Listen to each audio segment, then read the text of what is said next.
It has now been 20 years since Owen Hart passed away. He died on May 23rd, 1999 at WWF's pay-per-view event Over the Edge. The show took place in Kansas City, and it just so happens that Monday Night Raw will take place in Kansas City, and that will be this Monday. That just so happens to be the same weekend and in the same location that Owen Hart died in. Owen, at the time, had to change his character from Owen Hart, who was teaming with Jeff Jarrett, and he was the tag team champion with him, and they had Deborah as a manager, and Deborah and Jeff were romantically involved in the storyline. And the story would happen where Owen was supposed to have feelings for Deborah, and that would create a rift between Owen and Jeff. That was their direction. And unfortunately, Owen Hart declined that, and if he did not decline, he would probably still be alive. Why he did it was Owen, being a guy who's been in the wrestling business for a long time, knows a lot of times when a wrestler has to hook up with a female in storyline, it sometimes blends over to real life. And Owen had 2 kids at the time. He had a wife at home, Martha, and Martha was a young wife. They had young kids, and they would watch a television show, and Owen did not want to see his kids making out with another woman, and he did not want to do that storyline.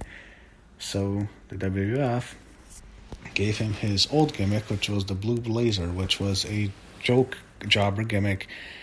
He had it in the early 90s. It was something he would use, and he really got rid of it once he turned heel. He never really went back to it for a while.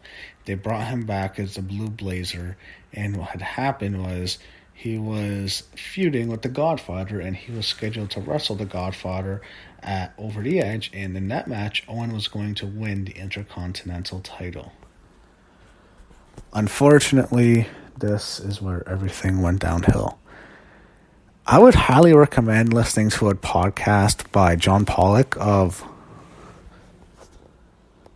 Post Wrestling, in which he details everything that happened from Owen the night before his death to the morning before his death to getting to the arena. And he gives a lot of details of everything that had happened, in which the WWF does not look good here.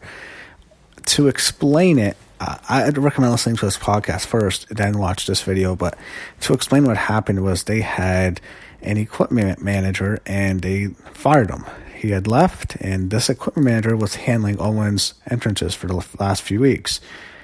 What happened was, when you have a new one, they changed the harness, and the harness was a quick release harness instead of the traditional one, which is a lot safer.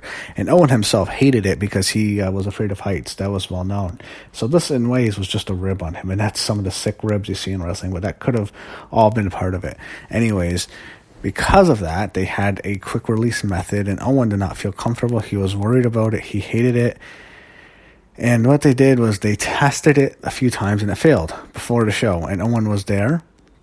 Owen tried to skip out on it so they can cancel it and not do it, but they were trying, I think, saddlebags or something, and they kept failing. And then finally it worked, and Owen did it, and it worked. So this quick release worked one time, and it looked like that was going to be what they were going to do, and Owen did not feel comfortable with it still. Finally, the match happens. It's set up. It's going to be Owen and the Godfather, Blue Blazer and Godfather, rather. Owen is set to make his entrance, and what's happened is, as he is set up, he falls. He falls 75 feet from the harness, in which was lowering him down, and he falls all the way to the top turnbuckle of the ring. And it's unknown. It could have been the top turnbuckle he hit or the top ring rope. And when you're falling at 75 feet, that rope is hard as hell. So what happened was, once he crashes, Jimmy Corderas did an interview too, and who was the referee at the time, and Jimmy could have easily been killed by Owen because Owen was falling and it could have hit Jimmy Corderas, who was in the ring. Jimmy was fortunate to not have been hit, but he told a story of holding the top rope, And the reason why he was holding it was that they were still cleaning out the ring. And the reason was because there was a hardcore match before that. So they had to clean out the ring, and he has his hand on the top rope. His hand's on the top rope, and because of the hardcore stuff they're cleaning the ring, they had a video package that they were going to go to earlier. So that's before the Blazer makes his entrance. And the Blazer makes his entrance now. It's about on schedule. And then he falls. And he hits the rope, and Corderis tells a story of it feels like the top rope snapped, and Owen is then on the ground. He is moving, and Jimmy tells a story of him trying to sit up, basically, and he said that Owen was missing a huge chunk of his flesh on his arm, and what happened was the fall caused Owen to shatter his left arm, I believe, and then tear parts of his aorta that would kill him. That would be fatal, and he was taken to the hospital. He was wheeled in the ambulance, and he did not even make it, and he was pronounced dead once arrived to the hospital. That was a horrible tragedy in one of the darkest days in the history of professional wrestling. It was horrible. The controversy ensuing was the show. They continued the show. They continue Over the Edge. A man just died. The arena does not know he died, though. Remember, this is 99.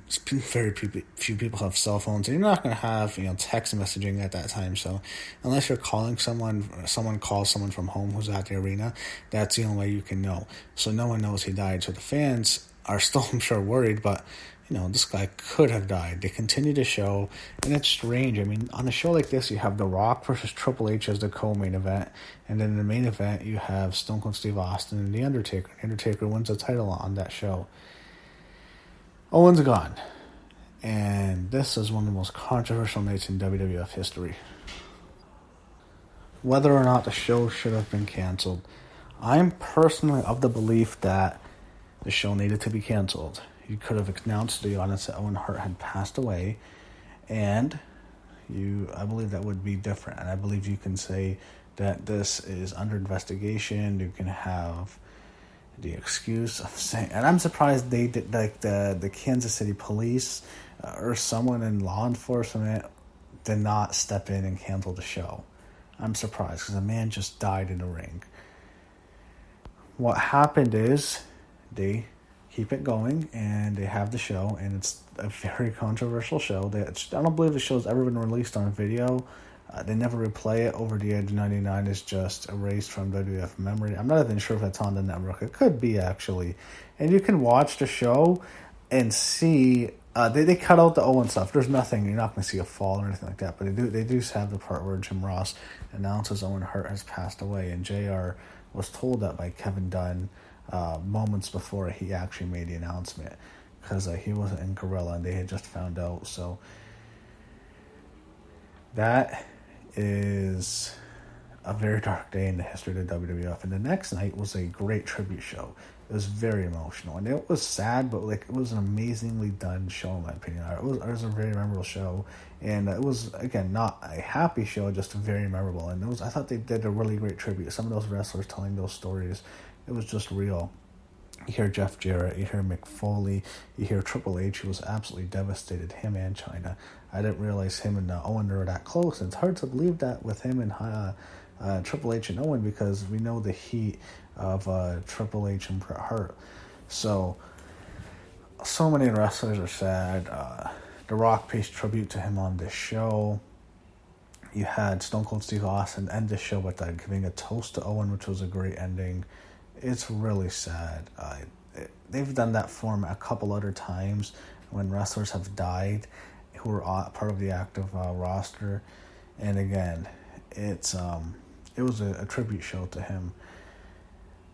There was so much other things besides the show continuing to go off the air, and that was the long-standing history with Martha Hart, which still is going on to this day. And again, if you listen to that podcast with John Pollock, he does a really good job explaining of why Martha Hart would be furious. The company was unsafe. They had a new equipment manager. This thing could have easily been avoided.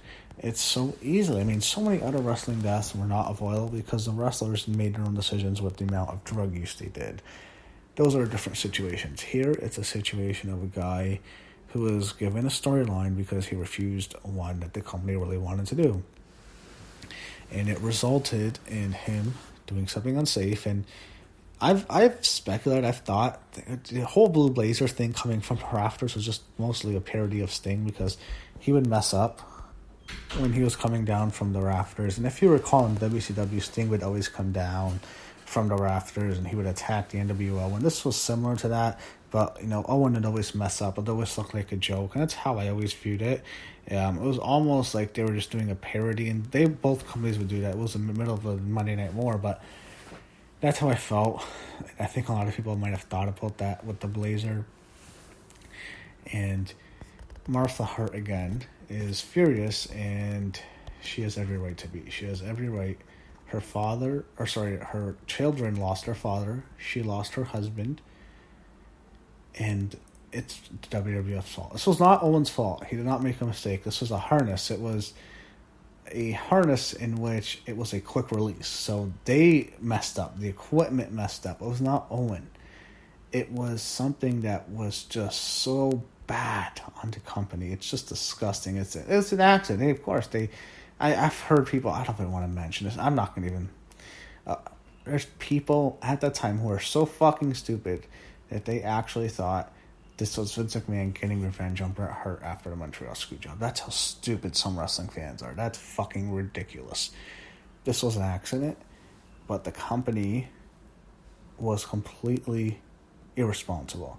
There was negligence, and Martha won a lawsuit, and her relationship with the Harts went to waste after this, because she would include Stu and Martha's name, and I think Brett's name, in the lawsuits as plaintiffs. And there was huge dissent among the Harts, mainly because they knew if they were going up against Vince like this, they had a lot of their younger kids who were the kids of the families who were wrestlers at the time. So this was the next generation. All of them were training, and they knew they had to go to the WWF to make a living, and that could have also been a problem. So it caused the Hart family to have a falling out with Martha. She has not talked to him. Bret Hart has trashed her in interviews many times.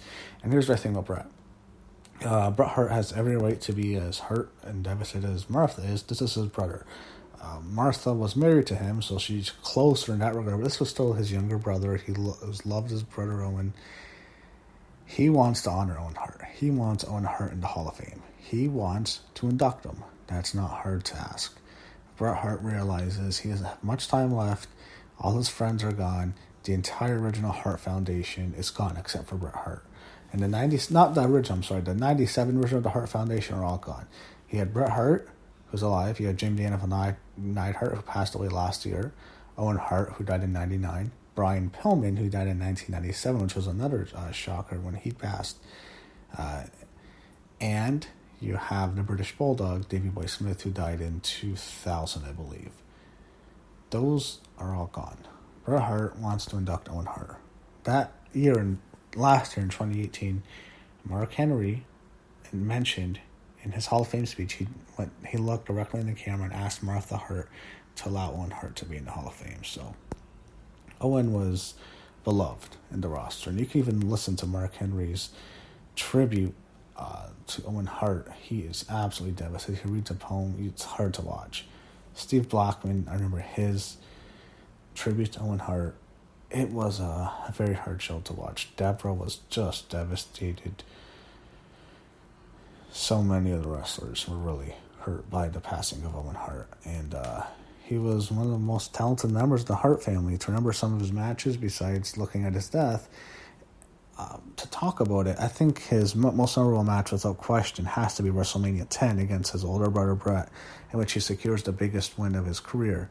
And that match, you can compare it to the SummerSlam 94 cage match with Bret, even though he loses that match, and that was for the title. You can compare which match was better. I think the 10 match is even better for Owen because he wins, but I can see where you might think the SummerSlam match, the cage match, was better. And that was one of the greatest cage matches of all time. So either one of those two, I think, are his most memorable matches. But he was a legend.